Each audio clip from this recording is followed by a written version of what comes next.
Here's a number that just blew my mind. Just in the Q1 of 2026, Apple's App Store saw close to 235K apps submitted. New apps. That's approximately 84% jump year over year.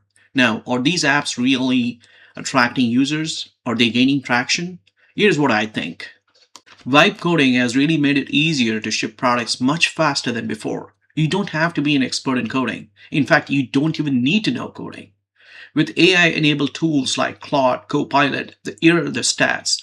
40% of new SaaS MVPs in 2026 are being built primarily with AI-enabled coding.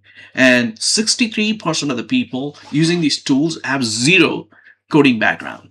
Zero coding background. While zero coding background sounds incredible, there's a massive, massive underlying problem. And it is not what you think it is. Let me explain. Vibe coding has literally enabled you to get products, apps faster to market. It's literally enabled you to ship products much faster than before. But here's what critics say. Critics say the code breaks at scale. When you're scaling up, it is not production ready. There are security holes. Are you ready for it? Now, before you say yes, let me add one more layer to it. Vibe coding literally removed the friction of building. But friction was doing something really important.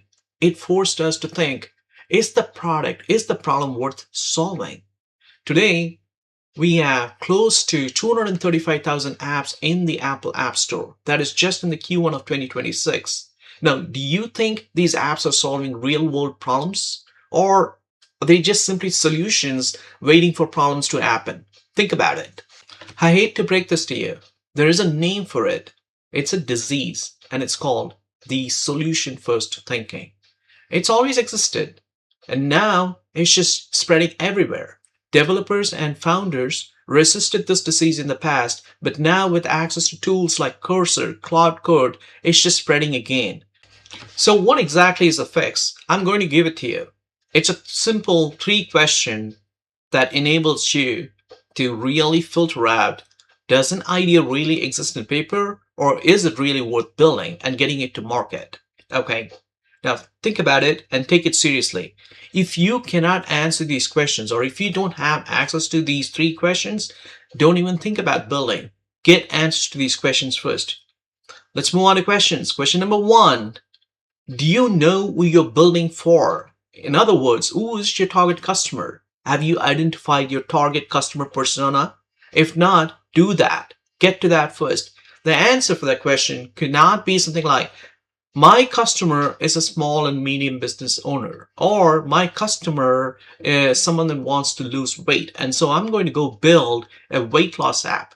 That is vague, and that definitely is not going to get you anywhere. Instead, a precision, something along the lines of, I am building an app for weight loss for a pre-diabetic or a diabetic person in the 30s to 40s who's sedentary, who's actually a workaholic, and who doesn't exercise a lot, who's overweight. That gives you a narrow focus. Now you're building use case scenarios. You're taking the fundamental approach of where exactly the problem is, and that is exactly what you're building in your app. Question number 2. How often does your customer have this problem? And how much does it cost them to solve for it? Remember this. Frequency and pain intensity is everything. If you don't have it, if you just have a customer that seems to have a pain for just a year, once every 365 days, and it doesn't take that long to solve for it, then you don't have a problem. It is not worth solving it for.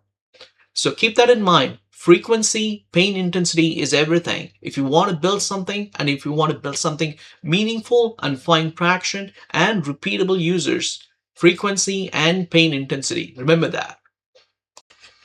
Question number 3, and this is the last question, and this is the most important question. Most builders, founders skip this question.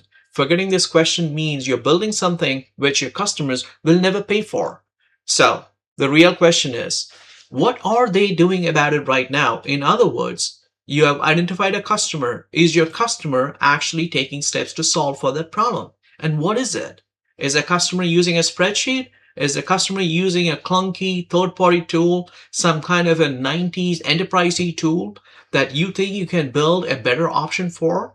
Or they're just not doing anything about it, which means that they just don't care about it, which means that the pain and intensity is not there. So get answers to this problem before starting to build. So there you go, 3 questions. Who's your customer? What is their pain point? How often does it happen? And what are they doing about it right now? Hope this session helps. And if you like more like this, let me know in the comments. Thank you very much.